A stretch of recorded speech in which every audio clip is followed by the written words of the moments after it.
வணக்கம் நண்பர்களே, இன்னைக்கு டே 16 கதை தான். பாஸ்ட் 2 டேஸ் அடிமைக்கு கொடுத்துட்டு இந்த கண்டென்ட் போடுறதும் சரி, அதே மாதிரி ஹார்ட் சேலஞ்சில் இருந்தும் சரி. இன்றைக்கி அதனால் காலங்காலத்தில் 5 மணிக்கெல்லாம் எழுந்திரிச்சு ப்ரோட்டீன் ப்ரிப்ரேஷனில் இறங்கிட்டேன். இதுக்கப்புறம் பார்த்தா இந்த பாயில்டு முட்டையெல்லாம் நமக்கு தப்பாக திரிஞ்சு வந்துச்சு. இதனால் ஒரு சின்ன டிப்ரெஷனு. இதெல்லாம் நம்மளை ஒன்றும் வசிக்க முடியாதுன்னு நேராக 5 கிலோமீட்டர் ரன்னிங்கை முடிச்சாச்சு. இதை முடிச்சுட்டு வந்து கையோட லேப்டாப்பில் கொஞ்சம் ஒர்க் இருந்துச்சு. அதை தட்டின்ட்டு இதுக்கப்புறம் காலேஜுக்கு ரெடி ஆக வேண்டி இருந்துச்சு. ஸோ குளிச்சு ட்ரெஸ் எல்லாம் மாட்டிக்கிட்டு பிரேக்ஃபாஸ்ட்டை லைட்டாக ப்ரெட்டு அப்புறம் வெஜ்ஜிஸோட முடிச்சுட்டு தென் ஷூவை மாட்டிக்கின்னு நேராக காலேஜுக்கு கிளம்பியாச்சு.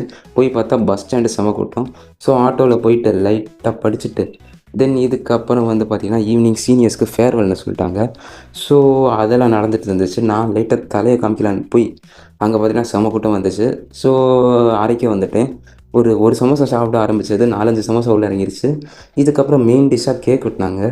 இது அந்தளவு சாப்பிடாம லைட்டாக கொஞ்சோண்டு டேஸ்ட் பார்த்துட்டு லேட்டானதுனால கடன்னு கிளம்பிட்டேன். போய் பார்த்திங்கன்னா பஸ் ஏறி பஸ்ஸில் அப்படியே நின்றுட்டு ட்ராவல் பண்ணிவிட்டேன். தென் வீட்டுக்கு வந்துட்டேன். வீட்டுக்கு வந்து ஃப்ரெஷ்அப் ஆகி டிவி பார்த்துட்டு டின்னரையும் முடிச்சுட்டு நாளைக்கு பார்க்கலாம் கைஸ்.